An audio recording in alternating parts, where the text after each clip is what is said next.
Next, we will create a function to display a dialog box when the counter value is 3, and a function to move to other page when the counter value is -1.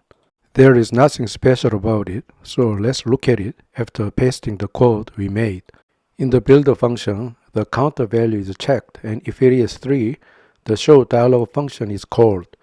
Alert dialog is returned from builder callback, and text widget displaying counter value is given as content. If counter value is -1, move to other page using navigator.push. I will test after hard restart. An error occurred as soon as the counter becomes 3. Let's go to the debug console and take a closer look at. This is the part you need to pay attention to in the error.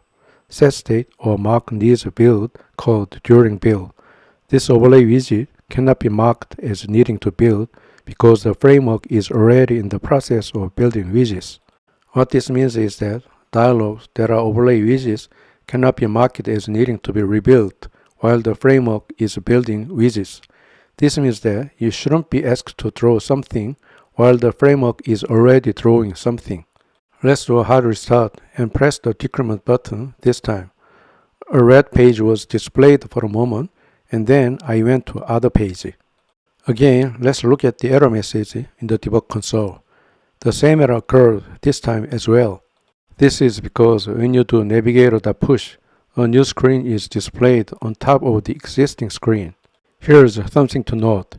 In the manual, there is a phrase, the builder function will potentially be called many times and should be a pure function that returns a widget in response to state.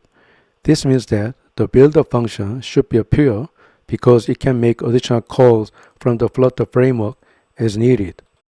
Therefore, depending on the state value, tasks that need to be done only once, such as moving to another page or displaying a dialog, should not be performed within Block Builder. Flutter Bloc has a separate widget called BlocListener for this task.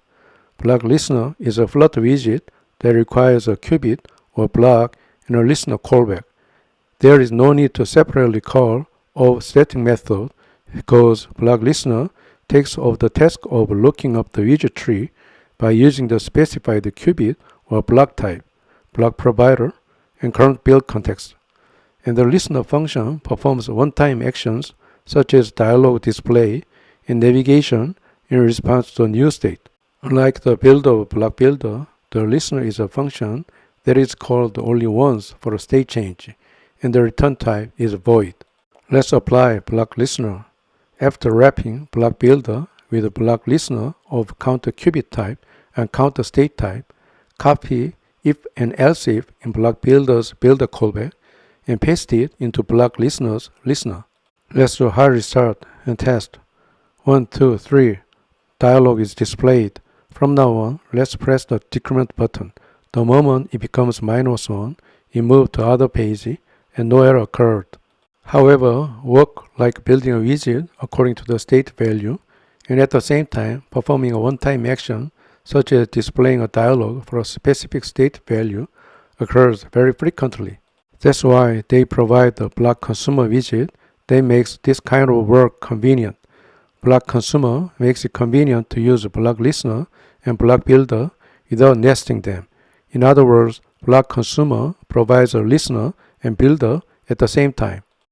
Let's refactor again using Block Consumer. Modify BlocListener to Block Consumer and delete the Block Builder widget surrounding the center widget. The code is much cleaner than nesting BlocListener and Block Builder. Let's do a hard restart and test. When counter becomes 3, dialog was displayed, and when counter becomes 3, dialog was displayed again. Let's keep reducing. The moment it becomes -1, it moves to other page. It has been confirmed that the app works normally. Before moving on, let's go into a little more detail about Block Builder, BlocListener, and Block Consumer.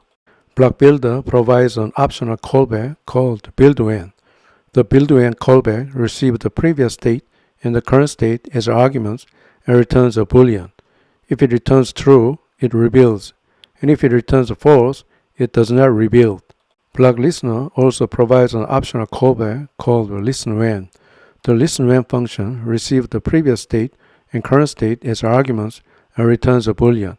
If it returns true, listener is executed, and if it returns false, listener is not executed. And block builder and block listener have another option called block. This block option is used only for one widget and used to specify qubits or blocks that cannot be accessed with the parent block provider and current build context. And since block consumer is like a combination of block builder and block listener, of course, there is a build when and listen when option.